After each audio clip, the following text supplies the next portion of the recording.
जैसा अच्छा रिस्पॉन्स नहीं मिल रहा है, इसलिए मैं आप सबसे दिल से एक खास अनुरोध कर रहा हूँ। जो लोग बुक ऑफ स्पीयर वाले मनहवा को फॉलो करते हैं, अगर आप उनके चैनल्स पर जाकर मेरा चैनल का जिक्र कर सकें तो मुझे बहुत खुशी होगी। आपका छोटा सा सपोर्ट मेरे लिए बहुत बड़ी ताकत बन सकता है। मुझे उम्मीद है कि आप हमेशा की तरह इस बार भी मेरा साथ देंगे। तो चलिए अब शुरू करते हैं आज का हमारा एपिसोड। बज़, येलिन और उयांग चंकिंग दोनों शांत खड़े थे वाइड यनवू प्लेटफॉर्म पर। पीछे से बुलाए गए डीकन्स ने कुछ हाथ घुमाए और तुरंत एक ताकतवर इंचांटमेंट स्टेज के इर्द गिर्द उठा दिया। दोनों तरफ की भीड़ से अलग कर दिया गया था। बाहर अब भी ड्रम्स बज रहे थे, चीरिंग हो रही थी, मगर अब स्टेज के अंदर दोनों फाइटर्स के कान तक कोई आवाज़ नहीं आ रही थी। एक अलग ही दुनिया बन गई थी सिर्फ इन दोनों के लिए। प्लेटफॉर्म के नीचे लोग आपस में छप छप कर रहे थे। अरे यार, सोचो ज़रा, दोनों अपने अपने रीजन के टॉप के बंदे हैं।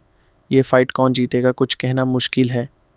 मैं तो चंकिंग पे बेट लगाता हूँ। देखा जाए तो चंकिंग का कल्टीवेशन फोंग तियानजियान डोमेन है और उसे तो खुद ब्रदर लिंग तियान ने पाला है, अपने हाथों से ट्रेन किया है। फादर टाइगर के बच्चे कुत्ते थोड़ी होते हैं। और सीजो की श्वांगलोंग एकेडमी में तो वो ही जाते हैं जो एलीट हैं, पर उनका ट्रेनिंग का सिस्टम डाइवर्सिफाइड है, मतलब हर डिसाइपल का अपना अलग स्टाइल है। सोर्ड किंग का ओरिजिनल ऑप्टिमस सोर्ड तो गायब है, बट हर एक अपने तरीके से ऑप्टिमस सोर्ड का राज समझने की कोशिश करता है। शायद असली जीनियस वहीं से निकले। हाँ, सुना है सीजो का पहला डिसाइपल खुद इतना टैलेंटेड है कि बिना असली सोर्ड के भी अपनी राह निकाल रहा है। सच? तब तो देखना पड़ेगा भाई इस फाइट को। इस बेहतरीन हवा के बीच आसमान के प्लेटफॉर्म पे कुछ बुजुर्ग लोग, जिन्हें ज़ुओफान ने पहले से गैस कर लिया था, अपनी जगह ले चुके थे। सबकी आंखों में एक्साइटमेंट की बिजलियां चमक रही थी। चाहे वो जवान हो या बूढ़े, सब इस बैटल के लिए उतने ही बेताब थे। ये लिन ने गहरी सांस ली और सामने देखते हुए थोड़ा सा सार्कास्टिक स्माइल के साथ हाथ हिलाकर बोला, तू पहले अटैक कर, बाद में ना कहना कि मैं तुझे बुली करता हूँ। उयंग चांगचिंग ने नाक चढ़ा के जवाब दिया, हे, तू जैसे एक डबल सोल का छोकरा मुझे चैलेंज करे, मैं 8 सोल का मास्टर हूँ, ये मत भूल। उसकी आवाज़ में नफ़रत से ज़्यादा थोड़ी उदासी थी, जैसे कि वो फाइट में दिलचस्पी नहीं ले रहा था। वो बार बार ऑडियंस में कुछ या किसी को ढूंढ रहा था। आप ही आप में बड़बड़ाया, कहाँ रह गई? इतनी मुश्किल से तो मैंने उसको ये फाइट देखने को राज़ी किया था। ये लिन की आंखें तेज़ हो गई। वो समझ गया कि कुछ गड़बड़ है और ठंडी आवाज़ में बोला, क्या देख रहा है बे? डर गया क्या? उयंग चंगचिंग ने हंस के कहा, तेरे जैसे एक रुकी से डरूं, सपने में भी नहीं। और फिर से ऑडियंस की तरफ अपने बेचैन नज़र घुमाई और धीरे से बोला, अरे यार, इतना बड़ा सीन बनाया, एक बार तो चाह रहा था कि वो देख ले मेरा शाइनिंग वॉरियर वाला अंदाज। सिस्टर जुए। तभी एक कोने से शंगवान चिंगियन हाथ पकड़कर मुरोंग शुए को खींचते हुए वेन्यू के तरफ भागती हुई दिखी। सिस्टर जुए, जल्दी चलो, मैच शुरू होने वाला है। मुरोंग शुए ने आंखों में थोड़ा सा इरिटेशन के साथ कहा, बस एक फ्लर्ट के परफॉर्मेंस शो के लिए इतना भाग रही हो? चिंगियन हंसी दबाते हुए बोली, अरे नहीं नहीं, ऐसे मत बोलो। उयंग चंगचिंग के टैलेंट का तो नाम ही है बेजो में, लेकिन सामने सीजो का नंबर 1 डिसाइपल खड़ा है। असली ड्रैगन और टाइगर का फाइट होने वाला है। और वैसे भी देखने लायक है कि हमारी उम्र के और क्या क्या कल्टीवेटर्स हैं। पर असल में चिंगियान की नज़र छुप छुप के किसी और को ढूंढ रही थी। वो लड़ाई देखने नहीं आई थी, वो किसी खास को देखने आई थी, ज़ोफान को। क्या मुरोंग शुए को इस बात का शक होगा? शायद नहीं, क्योंकि चिंगियन के चेहरे पे एक मुस्कान थी, एक सिंपल खुली मुस्कान, और अंदर ही अंदर एक तूफान था। चिंगियन के दिल में हज़ारों छोटी छोटी चलकियाँ चल रही थी। वो जानती थी इतना बड़ा तमाशा होने वाला है तो ज़ुओफान ज़रूर कहीं आसपास होगा, रेडी सबको सरप्राइज़ करने के लिए। और अगर वो दिखाई दिया तो उस वक्त मुरोंग शुए को एक शील्ड बना के वो चुपके से ज़ुओफान के पास जा सकती है। अपने आप को सेफ भी रख सकती है और उसके करीब भी आ सकती है। वैसे भी एक तीर से दो निशान, और किसे ना पसंद आएगा। इसीलिए चाहे उसके मन के छोटे आबाचूस कितने भी तेज हो रहे हो, खाली इतना ज़रूर था कि उसने अपनी अच्छी बहन मुरोंगशुए को घसीट कर यहाँ तक खींच हिलाई। मुरोंगशुए को इस सब की बिल्कुल भी खबर नहीं थी। बस वो अपने तरीके से सीन का एनालिसिस करती जा रही थी। यनेर, मुरोंगशुए ने थोड़ी गंभीर आवाज़ में कहा, सच कहूँ तो उयंग चंकिंग जैसे लोगों को अंडर एस्टिमेट मत करना। भले ही वो बाहर से हमेशा फ्लर्ट करता दिखे, मस्त मौला लगे, अंदर से उसका डिसिप्लिन पत्थर की तरह सख्त है। बाचपान से बस 5 साल की उम्र में अपने बाप के साथ बैंड हो गया था, सिर्फ फेंग तेंजियन दाव सीखने के लिए। अगर मैं खुद उसे लदूं तो पूर्ण ताकत लगाने के बाद भी मैं मुश्किल से 20 मूव्स निकाल पाऊंगी। हाँ? शंगवन चिंगियन ने आंखें थोड़ी सी टेढ़ी करके कहा, तो इसका मतलब सिजू का नंबर 1 डिसाइपल तो हारेगा ही। चिंगियन का मन थोड़ा भारी सा हो गया।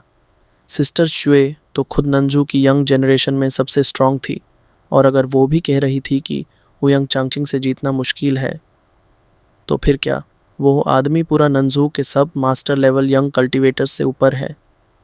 और दोंगजो का स्ट्रॉन्गेस्ट यूलिन, जो अब मर चुका था, वो भी सिस्टर सुए का मुकाबला नहीं कर सकता था। फिर तो लॉजिकली सोचा जाए, सिजू का सबसे बड़ा नाम बन जाएगा उयंग चंकिंग। मुरोंगशुए ने ठंडी सांस लेते हुए कहा, हाँ, इसीलिए उसने इतना बड़ा शो किया है। सिजू का नंबर 1 बनना अब उसके हाथ में है, इसलिए वो इतना सेलिब्रेट कर रहा है। और फ्रैंकली मुझे कोई इंटरेस्ट नहीं उसकी इस जीत की परेड देखने में। चिंगियान ने मिस्चिवस मुस्कान के साथ थोड़ा तंग करते हुए बोला, अरे सिस्टर जुए, ये तो तुम्हारा खुद का अग्रीमेंट था ना। अगर वो जीता तो 5 स्टेट्स में नंबर 1 बन जाएगा, और क्या पता फ्यूचर में, जैसे वो कहता है, दूसरा अनडिफीटेड सोर्ड किंग बन जाए। मुरोंगशुए ने थोड़ा सार्केस्टिक लाफ मार के कहा, हाँ, उसकी ख्वाबों की दुनिया 5 स्टेट्स का किंग बनने का सपना देख रहा है, मगर एक इंसान तो अब भी है जिसे वो कभी डिफीट नहीं कर सकता। चिंगियन का दिल एकदम से थोड़ा तेज धड़क उठा। उसने ईगरली पूछा, कौन? क्या क्या वो जुओफंग की बात कर रही थी?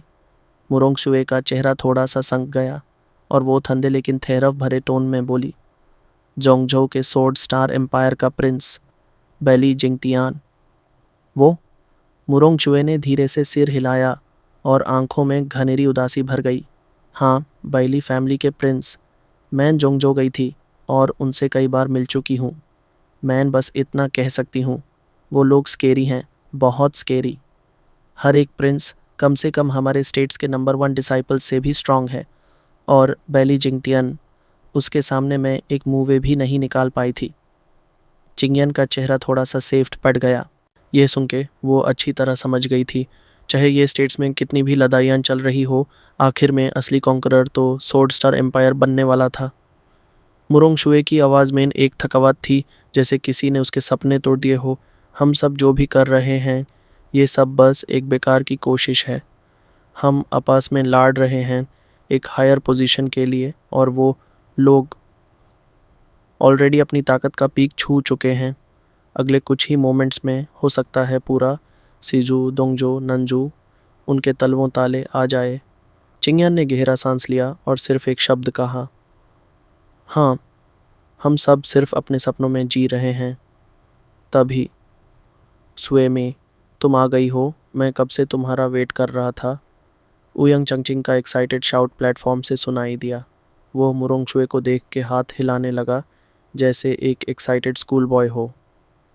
मुरोंगशुए और शंगवन जिंगयन दोनों एक दूसरे को देखा, और फिर एक थकेली सी स्माइल के साथ सिर्फ सिर हिलाया। इस वक्त जब प्योर कॉन्टिनेंट पर सोर्ड स्टार एम्पायर का दर्द छाया हुआ था और सब लोग अपनी सेफ्टी को लेकर कांप रहे थे, तब भी उयंग चांगकिंग जैसे लोग छोटी छोटी जीतों के लिए तमाशा कर रहे थे। सिजू का नंबर 1 बनने का सपना जैसे उनके लिए सबसे बड़ा मिशन हो। मुरोंगशुए और शंगवन चिंगियन दोनों ने एक ठंडी सी नज़र से उसे देखा। बचपना, यही एक लफ्ज़ था जो दोनों के दिल में आया, या शायद बेखबरी, क्या पता। कभी कभी जानकारी भी एक बोझ बन जाती है। और न जानकारी एक आज़ादी डोर एक कोने में एक पतली सी सिलहूटे चुपके खड़ी थी। ज़ुओफान, उसका चेहरा एक सेफ्ट मास्क के पीछे छुपा था, और जब उसने मुरोंगशुए को आते देखा तो उसके दिल की धड़कनें एक पल के लिए रुक गई। उसने अपना सिर थोड़ा और झुका लिया, जैसे हवा से भी अपनी पहचान छुपानी हो। पर इसी वक्त उसके बगल में एक और लड़की थी, चू चिंगचेंग। ठंडे हवाओं के बीच अपनी गॉडलेस आंखों के साथ वो धीरे से अपना एक हाथ बढ़ाती है और ज़ोफन के हाथ को दोनों अपने हाथों से पकड़ लेती है, कस के, जैसे बर्फ में डूबती हुई कोई रूह एक छोटी सी गर्मी की तलाश में हो, जैसे हजारों सालों बाद एक अपना मिल गया हो। उसकी आंखों में अब भी कोई शनाख्त नहीं थी, बस एक बेचैनी थी, एक प्यास थी, और हाथों में एक अजीब सा थरथराहट, लेकिन दबे हुए। पास खड़ी शुइरोहुआ ये देखते ही घबरा गई। वो तुरंत आगे बढ़ी और कुछ डरते हुए बोली, सॉरी सर। चिंगचिंग दी अभी थोड़ा बेहोश सी हैं, वो बिना जाने ऐसे। उसका इशारा था, एक अजनबी मर्द का हाथ पकड़ना, लोग क्या सोचेंगे। पर ज़ोफन ने बस हल्का सा हाथ उठाकर उसे रोका। उसके चेहरे पर एक थकी थकी सी मुस्कान थी, एक ऐसी मुस्कान जो सिर्फ कोई पुरानी रूह समझ सकती थी। वो चू चिंगचेंग की खाली आंखों में देखते हुए धीरे से मुस्कुराया, और जैसे खुद से कह रहा हो, इतने सालों बाद भी सिर्फ तुम हो जो मुझे समझती हो। सर्दी का तूफान उनके इर्द गिर्द गरज रहा था, जैसे कहीं आसमान में कोई थंडर कार रहा हो।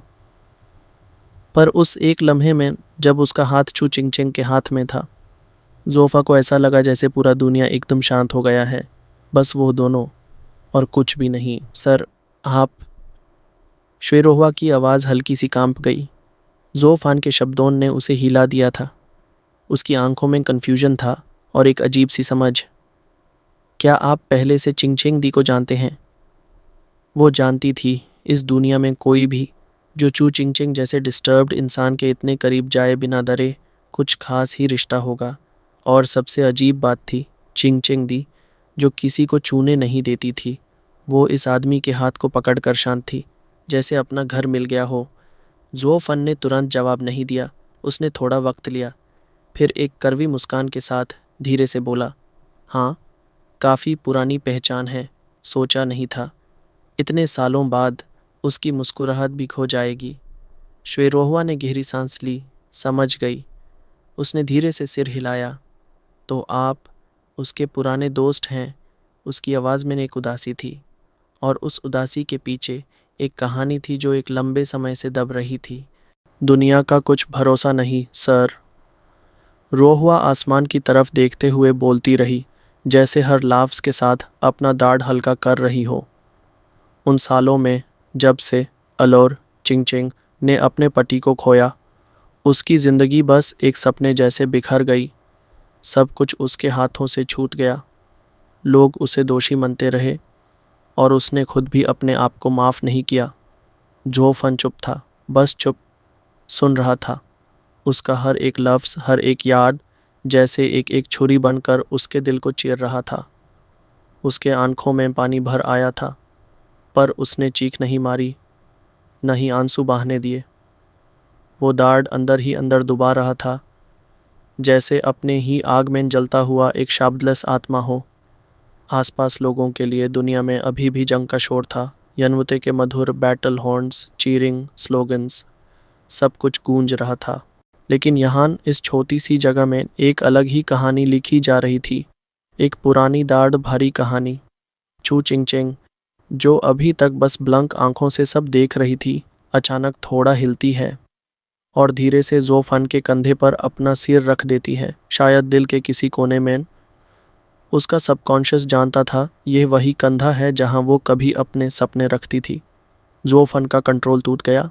मास्क के नीचे उसके आंसू रुक नहीं पाए, लेकिन वो फिर भी आवाज़ नहीं निकाला। बस एक ठंडी सी मुस्कान के साथ अपने कंधे पे उसका बोझ संभलते रहा। यह उसकी सबसे बड़ी हार थी, और उसकी सबसे गहरी याद भी। दुनिया अपने रेज में थी। प्लेटफॉर्म के दूसरे साइड ये लिन और उयंग चंकिंग के बीच फाइनली कॉन्फ्रंटेशन स्टार्ट होने वाला था। गबा गबा। ये लिन ने अपनी मुट्ठी इतनी जोर से बांध की कि हड्डियां चीखने लगी। उसका चेहरा तपक रहा था गुस्से में। तू वुयंग, ये लिन की आंखों में आग थी। तुझे अपनी नाटकबाजी दिखानी थी एक लड़की के सामने। मुझे लगा था यह जंग किसी बड़े मकसद के लिए है, पर तू भी एक चीप हीरो निकला। आज तुझे मैं ऐसी ठोकाई दूंगा कि याद रख लेगा। उयंग चंकिंग भी कुछ कम नहीं था। उसका चेहरा काला पड़ गया। अपनी ज़ुबान संभाल जाहिल। अगर मेरी एवरग्रीन नाम का कुछ मतलब है तो तुझे आज सबक सिखाने के बाद छोड़ूंगा। बस इतना कहना था। पूरे स्टेज में एक तेज़ ब्लास्ट हुआ। उयंग चंकिंग के आसपास एक ठंडी नीली रोशनी चमक उठी, जैसे पूरे आसमान का बोझ उसकी तलवारों में सिमट आया हो। एक ऐसी ठंडक जो हड्डियों तक घुस रही थी। पूरा यनवुचांग एकदम शांत हो गया। सब लोग हिरन थे। वह एवरग्रीन सीनियर ब्रदर, सच में अनमैच्ड पावर, चीरिंग गूंज उठी। लेकिन ये लिन भी अपनी जगह शांत खड़ा था। उसने सिर्फ अपनी कमर सीधी की और एक गरजता हुआ ड्रैगन रोर पूरा आसमान चीर गया। रावार। पूरे स्टेज में एक लहू जैसे गोल्डन फ्लेम छा गया, तपता हुआ, भादकता हुआ। इतनी गर्मी थी कि प्लेटफॉर्म के फ्लोर के पत्थर पिघलने लगे। अब स्टेज दो टुकड़ों में बट गया था। एक साइड ओयंग चांगकिंग की आइस कोल्ड स्काई, दूसरी साइड येलिन का बर्निंग ड्रैगन फायर। दोनों के केवल मोमेंटम टकराए थे और बैटलफील्ड पे दोनों का टकराव शुरू होने से पहले ही सब कुछ हिलने लगा था। ये नज़ारा देखते ही पूरी क्राउड की आंखें सिमट गई। सब के सब शॉक में थे। अब तक जो लोग एवरग्रीन ब्रदर के नारे लगा रहे थे, अब उनके मुंह बैंड हो गए थे। एक दुम सन्नाटा, क्योंकि जो सोचा था वो तो कुछ और था। सबको लगा था उयंग चंकिंग एक तरफा जीतेगा, जैसे हमेशा करता था। लेकिन अब जो सामने था वो एक टी था, कम से कम मोमेंटम में। पूरा क्राउड चुप था, लेकिन आंखों में एक नई चमक थी, एक एक्साइटमेंट की, जो कह रही थी आज का मैच कमाल होने वाला है। बड़ बड़ एल्डर्स जो सिर्फ क्राउड देखने आए थे, वो भी अब उंगली से इशारा करके कुछ कह रहे थे और ज़ोर से हंस रहे थे, सर हिलाते जा रहे थे। सीजहू का यह लड़का वाकई कमाल का है। ये फाइट तो देखने लायक होगी। हे।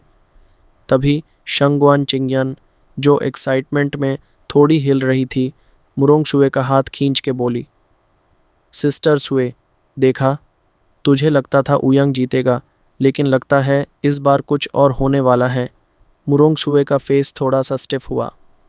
थोड़ी देर सोचती रही, फिर धीरे से बोला, हाँ सच में, बरन चीजहू जैसे लैंड से ऐसा पीयरलेस कल्टीवेटर आया है, सोचा भी नहीं था। शंगुअन चिंग्यान के चेहरे पे एक छोटी सी विक्टोरियस स्माइल थी, जैसे कह रही हो, और नहीं तो क्या, मेरी तरफ से जो है वो भी सीजहू का है, जुओफन। लेकिन मुरोंग शुए थोड़ा झुकती और फिर मुस्कुराते हुए बोलती है, मोमेंटम मैच होना सिर्फ एक शुरुआत है। असली जीत तो मार्शल आर्ट्स, स्किल्स और रियल बैटल में पता चलती है। उयंग चंगचिंग बेजू का सबसे बड़ा सोर्ड किंग का बेटा है। उसके पास टेक्निक्स की कमी नहीं। चीज़ों का लड़का देखेंगे कितना टिकता है। शंगुअन चिंगयन ने एक हल्की सी हंसी छोड़ी, फिर देखते हैं क्या होता है। और दोनों की नज़र वापस बैटल स्टेज पे जम गई। मुरोंग शुए की आंखों में भी पहली बार एक चमक थी, वो भी सीरियस होने लगी थी। बैटलफील्ड के ऊपर उयंग चांगचिंग का चेहरा अब पहले जैसा रिलैक्स्ड नहीं था। उसका फेस थोड़ा टाइट हो गया। उसने नीचे देखा, मुरोंग शुए को, और सामने देखा ये लीन को। उसकी मुट्ठियां अपने आप ही कस गई। शिट, मुझे लगा था यह भी बाकी के ओपोनेंट्स की तरह एक रैंडम फाइट होगी, पर यह तो मॉन्स्टर निकला। और सबसे खतरनाक बात, जेमी देख रही है। नहीं, मैं एम्बरस नहीं हो सकता। Quick battle and quick victory. अपने मन में ये सोचकर उयंग चंगचिंग ने एक दुम एरो की तरह लीप मार दिया, सीधा ये लिन की तरफ। ये लिन हंस पड़ा। उसकी आंखों में एक आग थी। तू लाओजी मैं से लड़ने आया है, बच के कहाँ जाएगा। बूम। एक पंच और एक किक सीधा टकराए। ऐसा थंडर शॉकवेव हुआ कि पूरा बैटलफील्ड का बाउंड्री एन्चांटमेंट हिल गया। अगले ही पल दोनों फाइटर्स अपने अपने जगह वापस छल कर आए। ये लिन ने अपना गोल्डन स्केल आर्मर थोड़ा सा शेके किया और एक छोटी सी ईविल स्माइल दी, बिल्कुल केयरफ्री। लेकिन उयंग चांगकिंग, उसका एक पैर हिल गया। ज़मीन पे बैलेंस बनाने के लिए ज़ोर लगाना पड़ा। एक सीक्रेट लॉस खाया था। डैम, मेरा हेवनली सोर्ड, दो बॉडी भी इसके स्ट्रेंथ के सामने फेल कर गया। यह लड़का तो मॉन्स्टर है। सारी ऑडियंस के मुंह खुले के खुले रह गए। ब्रदर चंकिंग पीछे हट गया। इम्पॉसिबल। ज़मीन पे सिर्फ जॉ ड्रॉप फेसेस थे। और स्काई बॉक्स में जो बड़े बड़े एल्डर्स बैठे थे वो भी अपनी दाढ़ी को पकड़ के सरप्राइज में थे। यह शिज़ू का लड़का कमाल का है। इतनी सालों में पहली बार देखा कि एवरग्रीन पीछे हटा है। एक और ओल्ड मैन ने गहरी सांस लेकर बोला, ऐसे टैलेंट शिज़ू में हज़ारों साल में एक बार ही ऐसा होता है। लेकिन तभी एक हैवी ठंडी आवाज़ गूंजी। शिज़ू में सिर्फ एक नहीं, कई कई गेम्स छुपे हुए हैं। सबने तुरंत मुड़कर देखा और आंखें फाड़ के रह गए। ब्लैक बियर्ड सुप्रीम सबके मुंह से एक ही वक्त में निकाल गया। आप यहाँ कैसे? आप तो शुआंगलोंग सुप्रीम के साथ स्काई सोर्ड का सील तोड़ने में बिजी थे। फिर यहाँ ब्लैक बियर्ड सुप्रीम ने अपना हाथ हल्का सा हिलाया और थोड़ी थकी हुई हंसी के साथ बोला, अरे वो सील, क्या ही कहूँ, इतनी स्ट्रांग है कि क्या बताऊँ।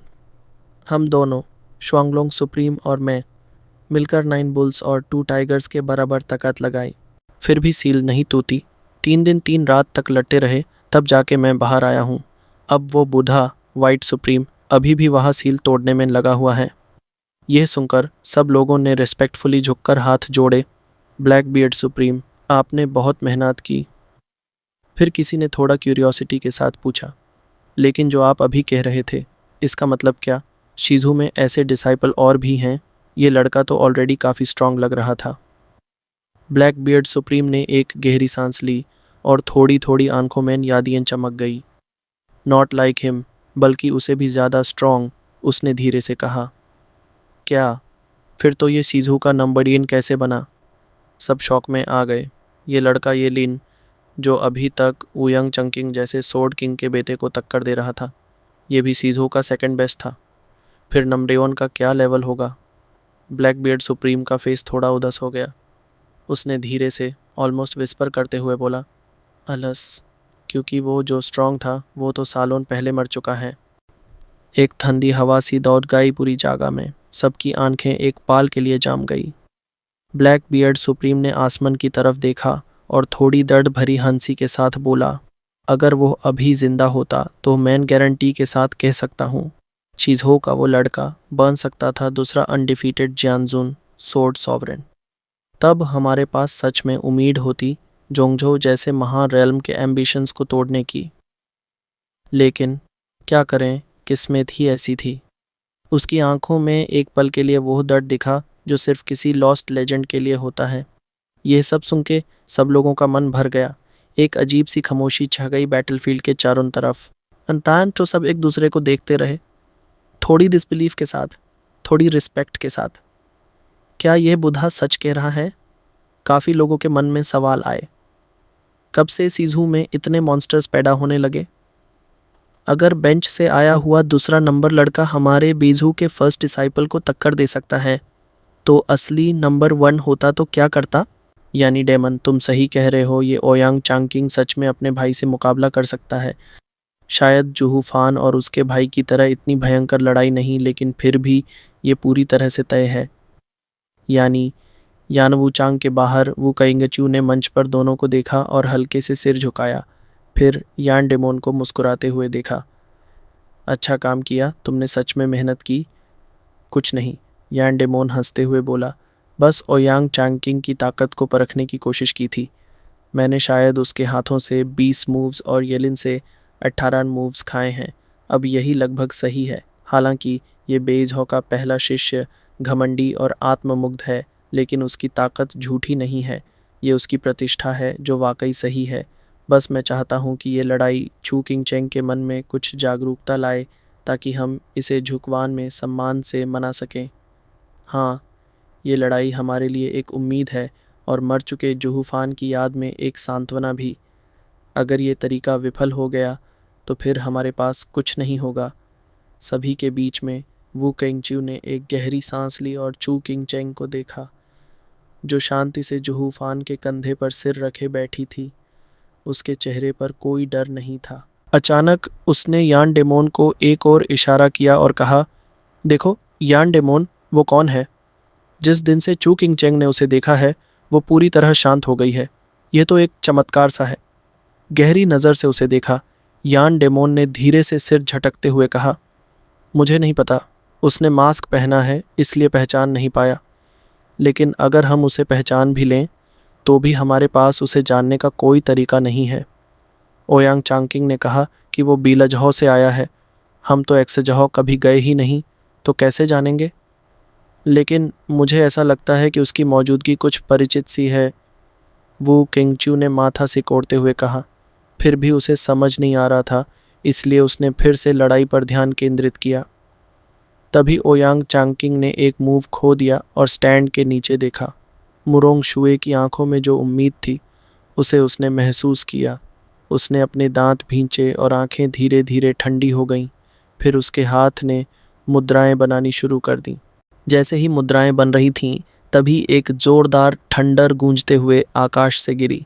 धरती पर उसका दबाव महसूस हुआ, जैसे यह पूरी पृथ्वी पर अपनी ताकत को लादने की कोशिश कर रही हो। पूरे वातावरण में एक ठंडक आ गई और सबको महसूस हुआ कि सांसें रुक सी गईं।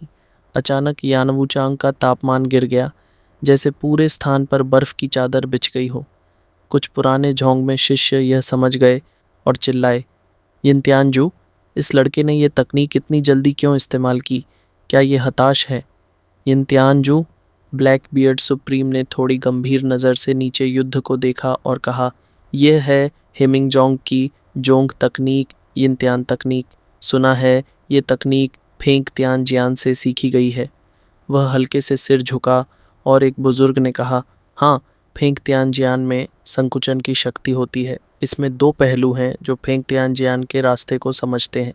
अगर कोई संकुचन हो तो एक ब्रेक होगा, और अगर ब्रेक होगा तो आकाश टूटेगा। यह यिन त्यान तकनीक असल में फेंग त्यान जियान के टूटने के रास्ते को दर्शाती है।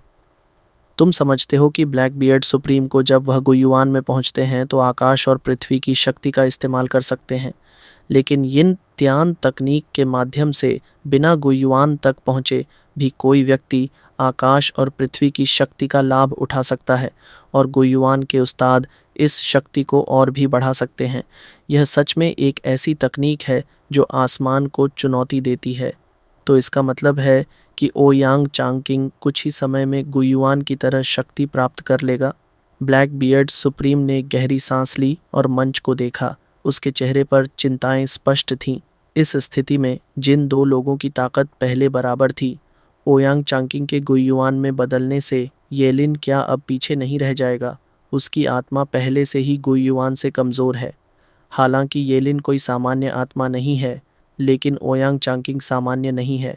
वह फेंग त्यान जियान के उत्तराधिकारी है, अविजेय। उसकी आंखें धीरे धीरे गहरी होती जा रही थीं और चेहरा एकदम गंभीर हो गया था। फिर वह बुजुर्ग शिष्य सिर झुकाकर कुछ देर के लिए आह भरते हुए बोला, ब्लैक बियर्ड सुप्रीम, तुम सही कहते हो। हालांकि ये यिन त्यान तकनीक कोई गुप्त विधा नहीं है, लेकिन इसमें भी खतरे हैं। सबसे पहले इसमें आत्मनियंत्रण की बहुत ज़रूरत होती है। ये आसान नहीं है। जिन लोगों ने अभी गुयुआन में कदम रखा है वे भी इसे अच्छे से नियंत्रित नहीं कर पाते। फिर ये चांगकिंग एक आत्मा मिश्रित करने वाला है। अगर वह आकाश और पृथ्वी की शक्ति को अपने नियंत्रण से बाहर जाने देता है तो ये ताकत खुद को बर्बाद कर सकती है। वह शक्ति विनाशकारी हो सकती है और फिर कोई भी नहीं बचा सकता। ये तो बहुत बुरा होगा। नहीं, ओयांग चांगकिंग भी बेइजहौ का पहला शिष्य है। वह ऐसा आत्मनियंत्रण कैसे नहीं कर सकता? बुजुर्ग की आंखों में चिंता थी। उसने धीरे से सिर झटकते हुए कहा, मुझे डर है कि वह अभी जवान है और ज़्यादा घमंड करता है। शायद उसे अपने रास्ते की अहमियत का एहसास नहीं है। अगर इस समय देखा जाए तो सच में डर है कि वह जीतने के लिए किसी भी हद तक जा सकता है, और ये न सिर्फ उसे बल्कि दूसरों को भी नुकसान पहुंचा सकता है। उसकी आवाज़ में गहरी चिंता और अफसोस था। जैसे भविष्य की अनहोनी को लेकर अंदर से डर भर गया हो। आसमान में गहरी सांस लेते हुए बूढ़े आदमी ने हल्की आवाज में कहा, उम्मीद है कि ये हार की ओर ले जाएगा। सामने वाला तुरंत हार जाएगा, उसे जादुई शक्ति मिल जाएगी और कोई बड़ी तबाही नहीं होगी। ब्लैक बियर्ड सुप्रीम ने अपनी भौहें सिकोड़ते हुए उन्हें एक नज़र से देखा और फुसफुसाते हुए कहा, वो मुश्किल होगा। ये बच्चा ये लिन भी एक ऐसा मास्टर है जो हार मानने को तैयार नहीं है। उस समय जब उसने शिज़ो में पहले स्थान के लिए लड़ा था तो उसने अपनी जान ऑलमोस्ट खो दी थी। अगर बूढ़े आदमी ने समय पर हाथ न डाला होता तो वो अब मरा हुआ होता। सब ने एक दूसरे को देखा और फिर नीचे खड़े दोनों को देखा और बिना कहे मुस्कुराकर सिर हिला दिया। आखिर क्यों ये दोनों जिद्दी लोग एक साथ लड़ाई में कूद पड़े हैं। अफसोस, जोंगमैन के बुजुर्गों को इन दोनों की लड़ाई की वजह से चिंता बढ़ रही थी, लेकिन यान वूचांग में खड़े लोग इस बारे में कुछ नहीं जानते थे। जब उन्होंने देखा कि ओयांग चांगकिंग बड़ा हमला करने जा रहे हैं तो वे और भी उत्तेजित हो गए। ओयांग चांगकिंग ने चारों ओर उत्साहित दृश्य देखे, खासकर अपनी दिल की देवी को, और मुस्कुराकर उत्साह से भर गए। उनके हाथ में मुहर भी तेजी से चलने लगी और जैसे जैसे मुहर तेज होती गई, आकाश में दबा हुआ माहौल और भी घना हो गया। हड्डियों को कंपी करने वाली ठंड, साथ ही ठंडी तलवारों की घनघनाहट हवा में तेजी से दौड़ रही थी, जिससे सभी लोग थोड़ी देर के लिए डर से सहम गए। ये लिन का चेहरा पहले के घमंड से अब और गंभीर हो गया था। उसकी पलकों ने बिन कहे झपकी ली और उसकी मुट्ठियां थोड़ी सी कस गईं। बंग! आखिरकार ओयंग चांगकिंग के आखिरी मुहर के साथ आकाश में एक गरजदार आवाज़ गूंज उठी और आकाश के काले बादल उसी समय चकनाचूर हो गए। हजारों की संख्या में बर्फीली तलवारें ओयंग चांगकिंग की ओर एक साथ जमा होने लगीं।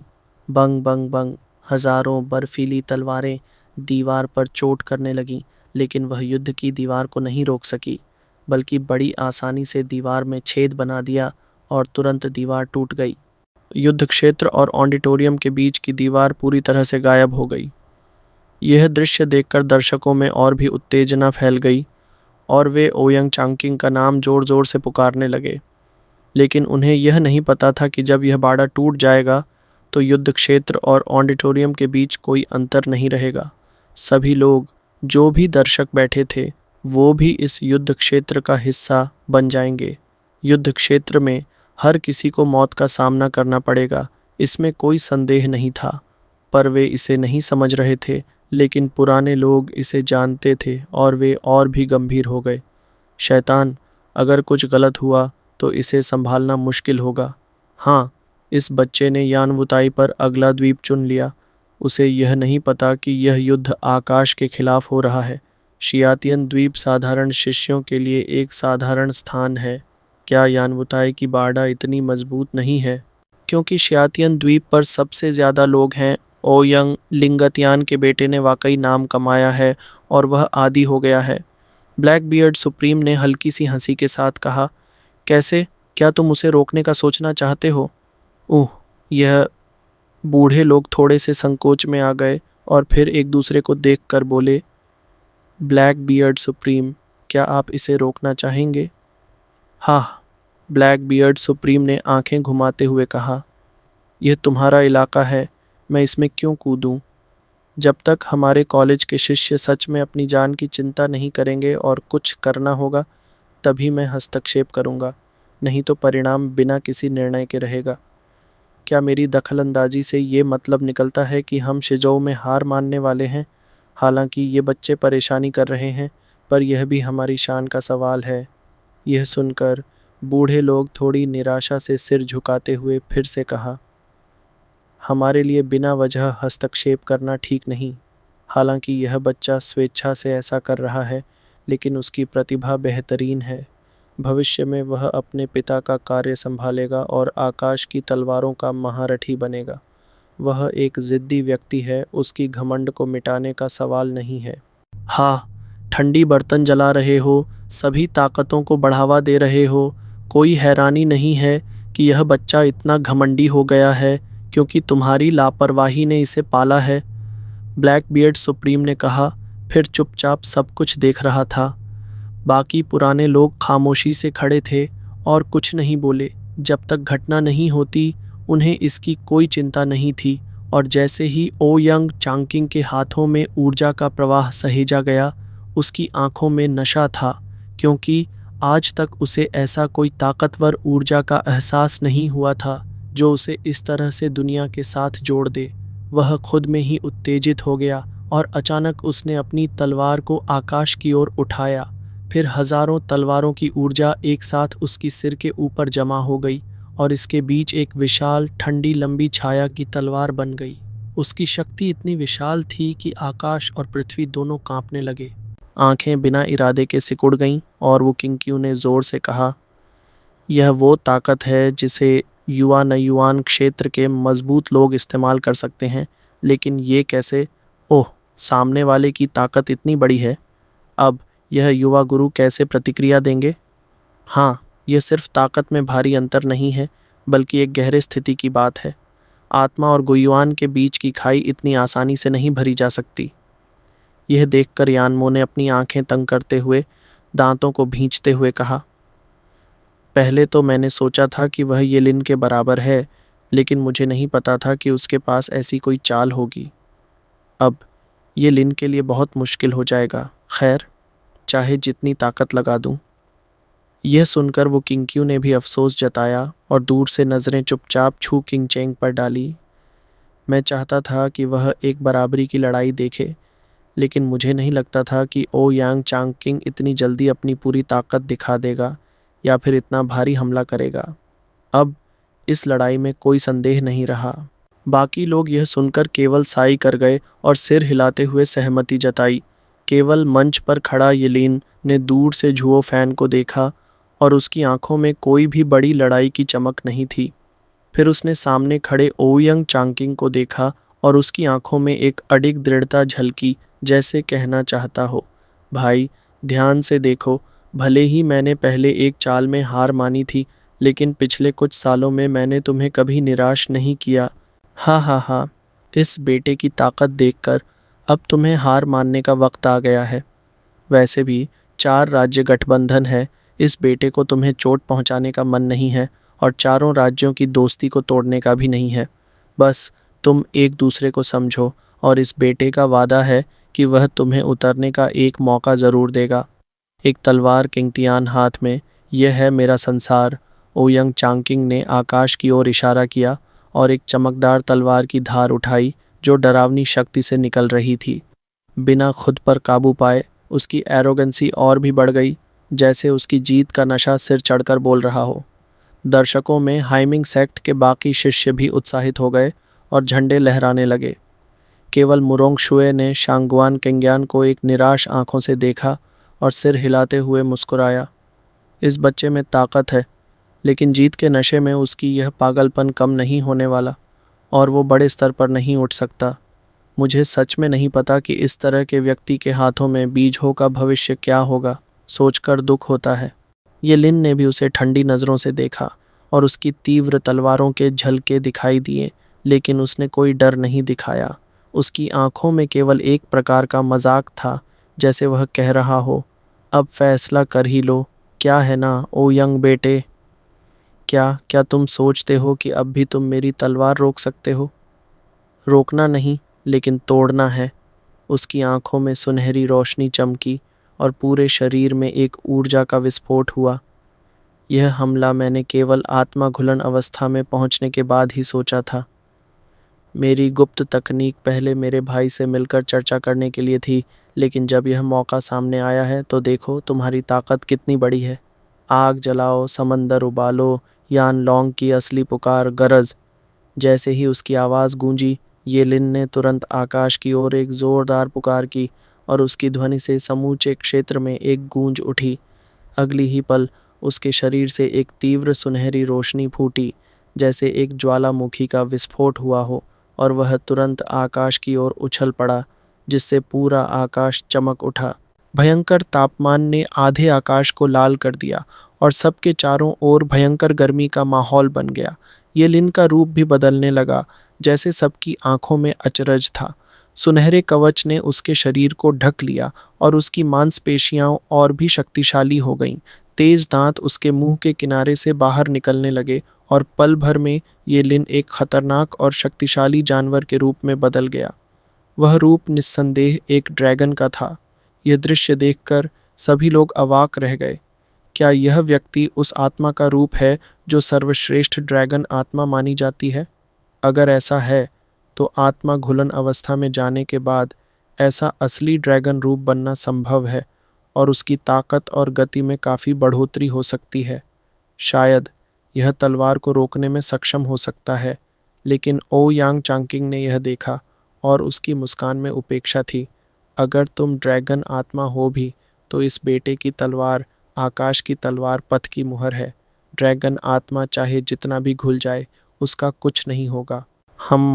क्या तुम सोचते हो कि मैं सामान्य आत्मा घुलन रूप में हूँ? मुझे समझने की कोशिश करो। देखो मैं क्या करता हूँ। मैंने पहले ही कहा था, मैं असली यानलॉन्ग हूँ, कोई सामान्य कल्टीवेटर की तरह बनावट से ड्रैगन नहीं। एक चुटकी में ये लिन ने फिर से जोर से शोर मचाया। बूम! जैसे खुद को विस्फोटित कर दिया हो, एक प्रचंड सुनहरी आग उसके शरीर से फटी और चारों ओर फैल गई। उस ताकतवर विस्फोट ने सभी को हिला दिया और हवा की ताकत से उनके चेहरों पर चाबुक जैसा असर हुआ जो बेहद दर्दनाक था।